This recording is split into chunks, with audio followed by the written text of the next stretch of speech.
99 TV ప్రేక్షకులకి నా తోటి ప్యానలిస్టులకు అందరికి కూడా హృదయపూర్వక నమస్కారాలు. మీరు చెప్పింది కరెక్టేనండి.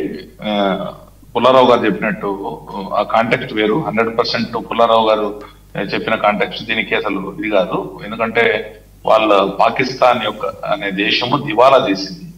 ఆ దివాలా తీసిన పరిస్థితుల్లో వాళ్ళ IMF యొక్క ప్రెషర్ తోటి వాళ్ళు ఆల్మోస్ట్ ఫైనాన్షియల్ బెయిల్అవుట్ ఇవన్నీ దాన్ని దృష్టిలో పెట్టుకొని ఖచ్చితంగా వాళ్ళ పరిస్థితులు IMF కూడా భయపడిపోయింది, వాళ్ళకి డబ్బులు వస్తాయా రాదని ఆ విధమైన ప్రెషర్ తోటి చేస్తున్నారు.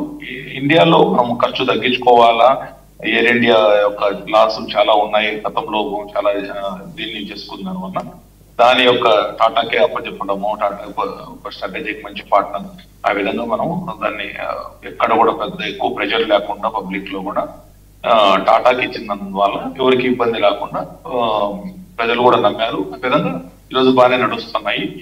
సో ఆ యొక్క కంటెక్స్ట్ అనేది 100% డిఫరెంట్ నేను చెప్పిన ప్రకారం. సో పాకిస్తాన్ కి ఇండియాకి ఈరోజు పోలికే లేదండి. పాకిస్తాన్ ఒక జస్ట్ అంటారు కదా, ఒక వినాశకరమైన దేశము, ప్రపంచానికంతా తెలుసు, ఒక టెర్రరిస్ట్ ని పంపించే ఫ్యాక్టరీ లాంటిది. సో మనం ఈ 11 సంవత్సరాల యొక్క జర్నీ గతంతో పోల్చుకొని ఒకసారి మనము అవలోకనం చేసుకుంటే ఆ రోజు పరిస్థితి ఏంది, ఈ రోజు పరిస్థితి ఏంది.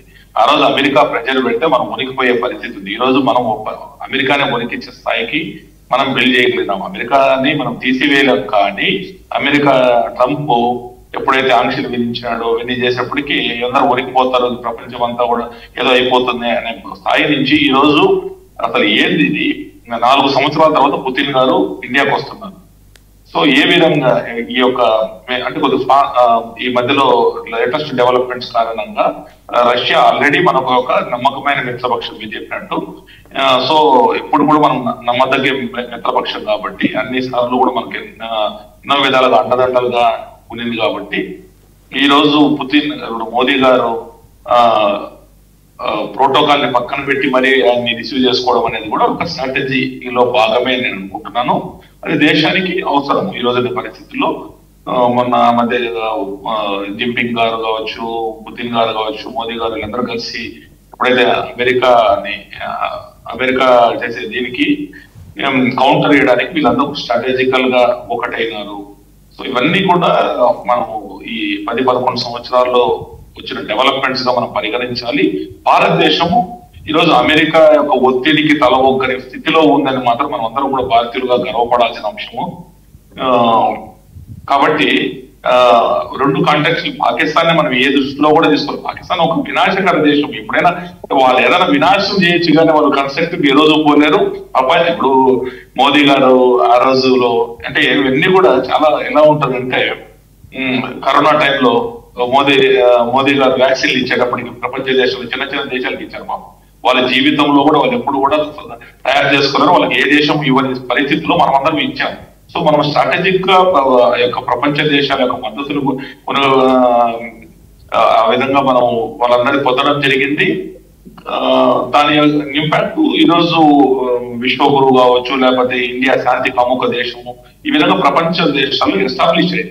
కాబట్టి మనకందరూ కూడా గతంలో కొన్ని తప్పులు జరిగిండొచ్చు గత ప్రభుత్వాలలో కావచ్చు, ఏదన్నా అది కూడా వాళ్ళ యొక్క ఆ టైంలో ఏమి ఇన్ఫ్లుయెన్స్ ఉందో తెలియదు. కానీ ఈ రోజు మనం ఇన్ఫ్లుయెన్స్ కు లొంగి పరిస్థితుల్లో లేవు. అదొకటి మనం అందరం కూడా భారతీయులుగా గర్వపడాలి, ఈ దేశ పౌరులుగా అందరం గర్వపడాలి. ఇక ఈ రోజు పుతిన్ నేను ఢిల్లీలో ఉన్నాను, పుతిన్ విజిట్ కు చాలా ప్రాముఖ్యత ఇచ్చి జరుగుతోంది. ఖచ్చితంగా మంచి స్ట్రాటజిక్ ట్రేడ్ పరంగా కావచ్చు, మనం ఎప్పుడైతే ఈ ఆయిల్ శాంక్షన్స్ ఇచ్చేసి కూడా మనం రష్యా దగ్గర నుంచి ఆయిల్ కొంటున్నాము. ప్యారలల్ గా మన దేశాల నుంచి కూడా నాకుండే ఇన్ఫర్మేషన్ ఏంటంటే ఫార్మాస్యూటికల్స్ కావచ్చు, లేకపోతే ఆటోమొబైల్స్, ఇవన్నీ కూడా మనం కూడా ఎగుమతి చేసే పరిస్థితి, ఇవన్నీ చాలా డీల్స్ ఒప్పందం కుదిరే అవకాశాలు ఉన్నాయని మాత్రం తెలుస్తుంది. రైట్. ఒకసారి బండారు రామ్మోహన్ రావు గారు పొలిటికల్ అనలిస్ట్, సీనియర్ జర్నలిస్ట్ వారు కూడా జాయిన్ అయ్యారు. నమస్తే రామ్మోహన్ రావు గారు. సో 2-3 మేజర్ డెవలప్మెంట్స్ అండి, 2-3 మేజర్ డెవలప్మెంట్స్. రష్యన్ ప్రెసిడెంట్ వారి భారత పర్యటన సందర్భంగానే పాకిస్తాన్లో చోటు చేసుకున్న పరిణామాలు, ఎయిర్లైన్స్ అమ్మకానికి పెట్టేశారు. సో అంటే మరీ గడవని పరిస్థితి. మరోపక్క బలూచిస్తాన్, ఖైబర్ పఖ్తూన్ఖ్వా ఆ ప్రాంతాలకు వచ్చేప్పటికండి అక్కడ పాలు లీటర్ పాలు పాకిస్తాన్ కరెన్సీలో 1200 నుంచి 1500 రూపాయలు ఉన్నాయట. టమోటాలు 800 రూపాయలు ఉన్నాయంట. సో దేశంలో ఉన్న 2 రాష్ట్రాలు లేకపోతే ప్రావిన్సుల్లో అయితే పరిస్థితి మరీ దిగజారిపోయింది. దిగజారిపోయింది, అవుట్ ఆఫ్ కంట్రోల్. అంటే ప్రెసిడెంట్ ఆయన పాకిస్తాన్ సైనిక పాలకుడికేమో 29న అధికార బదలాయింపు జరగాలి. చేయాల్సిన షహబాజ్ షరీఫ్ వచ్చి యూరోప్లో కూర్చున్నాడు.